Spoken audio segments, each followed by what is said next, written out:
Gastritis இருக்கிறவங்க பேசிக்காக சொல்கிறது என்னென்னா, வயிறு ஹெவியாக இருக்குது அப்படின்ற மாதிரி சொல்கிறது உண்டு.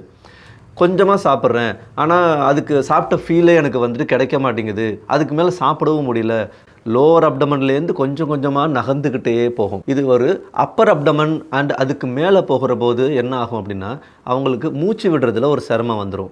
ஏன் அப்படின்னா, ஒருத்தருக்கு இப்போ நம்ம தலகாணியை எடுத்து அவங்களுடைய முகத்தில் வச்சு அழுத்திட்டோம்னா அவங்க எப்படி சஃபகேஷன் ஆவாங்களோ அதே மாதிரியான ஒரு ஃபீல் நம்ம எக்ஸஸ் கேஸ்னால் நம்மளுடைய லங்குக்கு நம்ம அப்ளை பண்ணுறோம். அது இன்னும் டெவலப் ஆகிற போது என்ன ஆகும் அப்படின்னா, அவங்க ஹார்ட் வந்துட்டு பால்பிட்டேஷன் ஆகிறத ஃபீல் பண்ணுவாங்க.